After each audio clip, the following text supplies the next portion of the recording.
All right, guys, what is going on? Welcome back to another edition of Quick Question Friday, where I take a real question from a real Etsy seller and answer it to give you guys some gold nuggets, to give you strategies, tips, and feedback to start, build, or grow your Etsy and handmade business. Let's dive in to today's episode. Why should I put my art on Etsy? So it's kind of a loaded question, but I mean, you should put your art on Etsy if you want to sell more art. That's why you should put it on Etsy, because it's a marketplace of people that want to buy handmade and personal created stuff, not mass produced big box store stuff. So Etsy is the perfect place to sell art, to sell handmade goods. It's a good place to start. Does it mean you can't sell them at other places? No, you can sell on other platforms, but Etsy is perfectly designed it's designed for that purpose, more or less, to sell. A lot of art on there. A lot of handmade goods on there, but that's what people expect, and that's why they go to Etsy. That is the number one place. You go to Amazon, you're going to expect to find mass-produced stuff. You're going to expect to find art where there's thousands and thousands of copies everywhere. If you want to find something that's original, that is done by a local artist, probably, I would go to Etsy rather than anywhere else.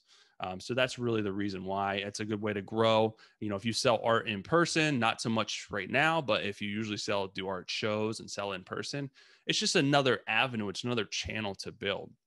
And it's a lot easier because when you list stuff on e-commerce on Etsy, you're selling 24/7. You're not just selling for those 3 hours at a craft show or at an art show. Your stuff is out there, all the time, 24 hours a day, 7 days a week. It's not as easy as that. You can't just list it and sell it. It does take work. It does take learning as far as keywords and figuring out what works. But that is one step of the battle, is getting it out there and listing it. And then you can kind of build on the best practices and the things that are necessary to get it to sell.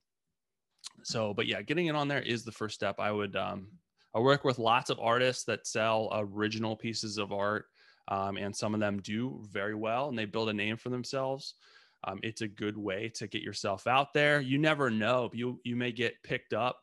I've worked with several sellers that have gotten picked up by magazines, by specific shows. There's one lady that I've worked with for a long time that she got picked up by the New York Dog Show, and her business is just exploding now.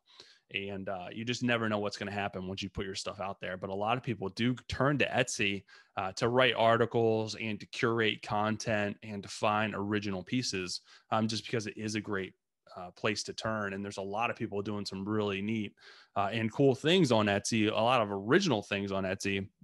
And that's why I like working with Etsy sellers, because there's so many different niches out there. There's so many people that are talented and just doing different things and doing really well. And a lot of them aren't even related. The niches aren't even related. So it's cool to see how many different ways that are out there that you can be passionate about something, but also make, money doing it. All right, guys, that's all for today's episode. Hopefully that question and answer helped you out, gave you some strategies, some tips that you can use to implement in your own Etsy and handmade business to start, build, and grow and get to the next level. If you guys want your questions answered, you guys want support, help, feedback, whatever you need to start, build, and grow your business, you can jump into the Handmade and Beyond community, get it free. You can get a free 30-day trial so you can test drive everything, get full access. If you go to www.handmadeandbeyond.com/HB free trial. Hope to see you guys in there soon. Until next week, have an awesome rest of your day.